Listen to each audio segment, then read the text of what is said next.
in lines of force, or which is Aubin theorem. Freezing in lines টা কি? In fluid with infinite electric conductivity, magnetic field lines are frozen into the fluid and have to move along with it. অর্থাৎ এই যে যদি আমরা ধরে নিই infinite electric conductivity of A fluid, মানে ফ্লুইডটার ইনফাইনাইট ইলেকট্রিক কন্ডাক্টিভিটি, এটা একটা মানে assumption, definitely infinite electric conductivity হয় না। তো এই কন্ডিশনে কি হয় যে magnetic field lines R frozen into the fluid. Frozen ব্যাপারটা কি সেটা মানে বুঝতে পারছো যে there is no change in the magnetic field at all। এইটা আমাদের ম্যাথমেটিক্যাল কিছুটা ক্যালকুলেশন করে বার করতে পারি, যে আমাদের কাছে যেটা আছে যে curl E equal to minus del B del T, Maxwell's equation. আর একটা হচ্ছে যে এটা কারেন্টের, যেটা যখন একটা মিডিয়াম মুভ করছে যার বা চার্জের মুভ ইউ ভেলোসিটিতে যখন একটা মিডিয়াম মুভ করছে তার যে কারেন্ট ডেন্সিটি যে equal to sigma E plus u cross B. এই দুটো আমাদের ইকুয়েশন। এবং ইলেকট্রিক যদি আমি এখানে যে সিগমা, যেটা ওই জন্য সিগমাটা হচ্ছে কন্ডাক্টিভিটি। তো কন্ডাক্টিভিটি যদি বেশি, এবার ধরে যে খুব এটা দিস ইজ ভেরি হাই, তাহলে এই এক আর দুই ইকুয়েশন থেকে আমরা এটা সিম্পলি লিখতে পারি del B del T curl u cross B minus J by sigma. এখন যদি সিগমাটা if the sigma is very large, ওকে, তো সিগমা যদি লার্জ হয় তাহলে কি হবে, জে বাই সিগমা এই টার্মটা আমরা যে নেগলেক্ট করতে পারি। তো that will be del B del t mine equal to curl of u cross B. ঠিক আছে, এই একটা আমরা কন্ডিশন পাচ্ছি।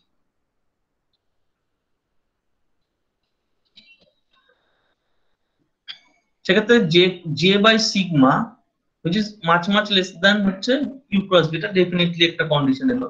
এই বিভিন্ন কন্ডিশন আপনার হচ্ছে পাচ্ছি এখান থেকে। তাহলে এই যে curl cross curl B equal to mu zero J, তাহলে এটা এই একটা ইকুয়েশন আমরা অলরেডি জানি যে ম্যাক্সওয়েলস ইকুয়েশন থেকে curl B equal to mu zero J plus del D del T. তো del D del T displacement current. তো এইটা হচ্ছে আমরা ম্যাগনেটো হাইড্রোডাইনামিক্সে ইউজ করতে পারি। হ্যাঁ, যেখানে আমরা যদি আমি হচ্ছে বি এর মডিউলাস নিই, কার্ল বি মানে হচ্ছে ডেফিনেটলি বি এর ডেরিভেটিভ একটা, তাই তো, উইথ রেসপেক্ট টু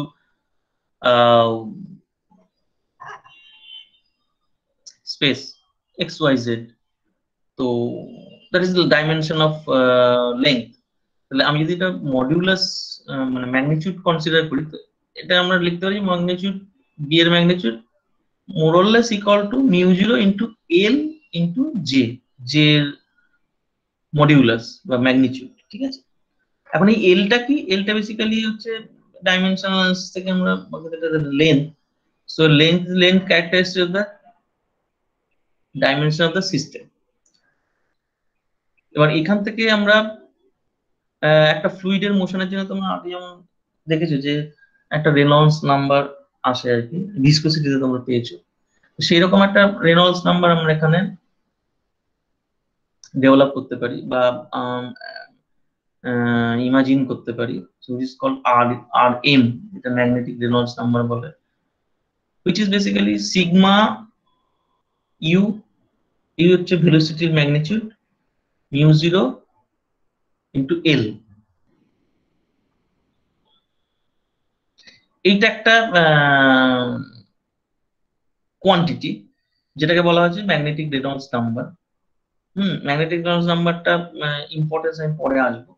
যে এইটা যেহেতু হচ্ছে এই ভ্যালুটা যেটা, এই ভ্যালুটা মাছ হায়ার দ্যান 1।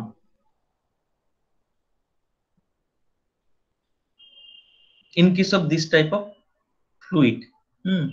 অর্থাৎ এখানে দেখো তোমার একটা ইলেকট্রিক্যাল কন্ডাক্টিভিটি আছে, ভেলোসিটি একটা টার্ম আছে, আর এই এল এই লেন্থটার টার্ম আছে। মিউজিরা তো হচ্ছে আমার পারমিয়াবিলিটি যেটা মিডিয়ামের। তো এখান থেকে হচ্ছে এই টোটাল জিনিসটা মাছ মাছ গ্রেটার দেন হয় এই ধরনের সিস্টেমের। So now the total rate of flux through a surface S moving with the medium having velocity u, এটা আমরা বার করতে পারি। Simply ddt of b dot ds, ঠিক আছে, b dot ds integral over s, this is the flux। তাহলে কি হবে, এখানে যে দুদিকে আমরা ইন্টিগ্রেশন নিয়েছি, ঠিক আছে, ডট ডিএস, আগের আগের আগের ইকুয়েশন থেকে আমরা তুমি দেখতে পারি এখানে যেমন আগের ইকুয়েশনটা যেটা কথা, এই যে এইটা, ঠিক আছে, ডেল বি ডেল টি কার্ল কস ই যেটা এটা। এখন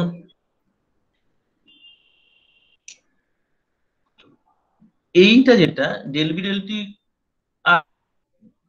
curl cross U cross B, এইটা দেখো আমরা আগের যে কন্ডিশন দেখেছিলাম, এই যে del B del T equal to, তাহলে এইটা কি হচ্ছে, এইটা ইকুয়াল টু এটা ইকুয়েশন নাম্বার 4 যেটা, সেটা যদি আমি এখানে হয়ে যাচ্ছে, ঠিক আছে।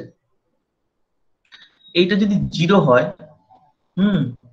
তাহলে 0 হলে কি হবে, ডান দিকের রাইট সাইডটা 0, সুতরাং এই যে বি ডট ডিএস, হ্যাঁ, এই টোটাল যে ফ্লাক্স ইউনিট টাইম, তাহলে the expression vanishes if the equation 4 is valid, অর্থাৎ আমি যখন হাই ইলেকট্রিক্যাল কন্ডাক্টিভিটি ধরছি সেক্ষেত্রে ডান দিকের টার্মটা হচ্ছে ভ্যানিশ করে যাচ্ছে।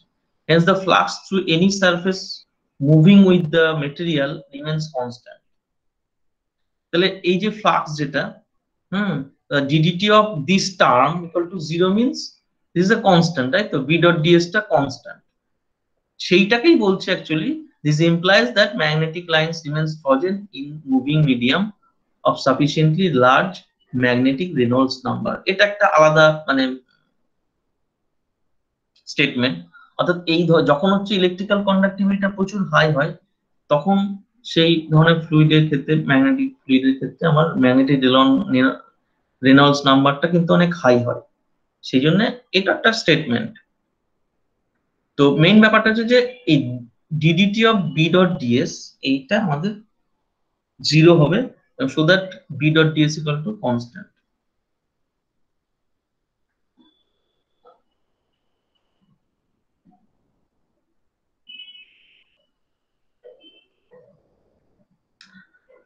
আচ্ছা, নেক্সট টার্মটা হচ্ছে যখন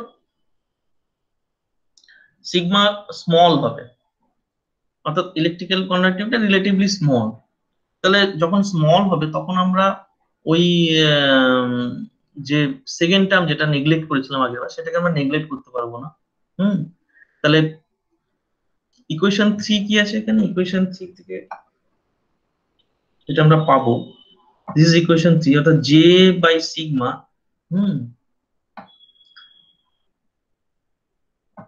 j বাই সিগমা এটা হচ্ছে মিউ জিরো j, এখান থেকে আমরা এটা বসাতে পারি, হ্যাঁ, তাহলে curl cross mu cross B minus curl B by mu zero sigma.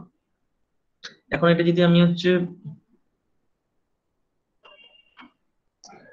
কার্লটাকে কিছুটা ক্যালকুলেশন করি, তাহলে আমার এরকম একটা আসবে, তাই তো,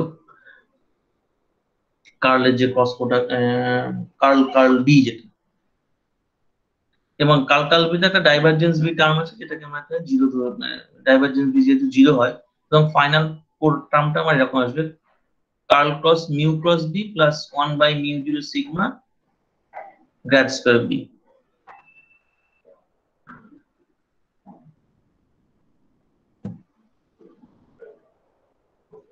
তাহলে এখন এইটা যদি আমি দেখি যে ডেল বি ডেল টি, এইটা যদি আমি নেগলেক্ট করি, তো del B del t nearly equal to 1 by mu zero sigma grad square B, তো which is basically diffusion equation। diffusion equation মানে কি, যে with time ম্যাগনেটিক ফিল্ডটা ডিফিউজ করে যাচ্ছে এবং কতটা ডিস্টেন্সে। তো এই যদি আমি এই টার্মটাকে নেগলেক্ট করি অ্যাকচুয়ালি, হতে পারে তোমার এইটার তুলনায়, হ্যাঁ, এই সেকেন্ড টার্মটার তুলনায় যদি এই টার্মটা মানে ফার্স্ট টার্মটা যদি আমার অনেকটা কম হয়, তো এইখান থেকে আমরা যেটা বলতে পারি যে এই যে একটা টাইম স্কেল যদি আমি ধরি টাউ ডি, তাহলে এই ডেল টি এর বদলে আমি এটা বলে দিই টাউ ডি, একটা ম্যাগনিটিউড নিলাম B, so which is almost equal to 1/μ0 sigma modulus of b or magnitude of b by l square, কারণ গ্র্যাড স্কয়ার থেকে এটা ডাইমেনশন, l এর ডাইমেনশন আছে, লেংথ এর dimension is l square, or l is the length characteristic of spatial variation of b। তাহলে tau ডিটা কি? Tau ডিটা বেসিক্যালি μ0 sigma l square, এটা একটা ক্যারেক্টারিস্টিক ইকুয়েশন। ফর এক্সাম্পল আমরা একটা ইয়ে নিতে পারি যে 1 centimetre copper sphere, tau equal to 1 second. তার মানে কি, যে আমি যদি একটা কপার স্ফিয়ার নিই, তাহলে 1 সেকেন্ড পরে হচ্ছে ম্যাগনেটিক ফিল্ডটা ডিফিউজ করে যাবে। আর for sun's magnetic field is expected to diffuse away in about 10⁻10 years. অর্থাৎ সানের ক্ষেত্রে আমি যদি এই ভ্যালুগুলো বসাই, তাহলে এই μ0 সিগমা এল স্কয়ার এই ভ্যালুগুলো, কারণ এলটা হচ্ছে ধরো সানের ডাইমেনশন আমি যদি কনসিডার করি, আর সিগমাটা যদি আমি সানের ক্ষেত্রে যে ইলেকট্রিক্যাল কন্ডাক্টিভিটি, তাহলে হচ্ছে ম্যাগনেটিক ফিল্ডে যেটা হচ্ছে expected to diffuse away in 10⁻10 years. সুতরাং তোমরা একটা কনসিডার করতে পারো যে এই ধরনের সানে যে magnetic field that is carrying out by the plasma, সেটা কত দিনে হচ্ছে ডিফিউজ করবে। এই ডিফিউশন টাইমটা হচ্ছে 10⁻10, এবং অনেক অনেক। আচ্ছা, আজকে আমরা এই অবধি থাক। তোমরা একটুখানি যেটা বলেছিলাম এই ইকুয়েশন গুলো আমি কিন্তু কোথা থেকে আসছে আমি ধরে নিচ্ছি যে তোমরা এগুলো জানো। তো একটু তোমরা এই ইকুয়েশন গুলো দেখবে, যাতে করে এখানে কিভাবে হচ্ছে আসে, ম্যাক্সওয়েলস ইকুয়েশন গুলো থেকে আমরা কিভাবে নিচ্ছি, সেইগুলো তোমরা একটু দেখে নাও।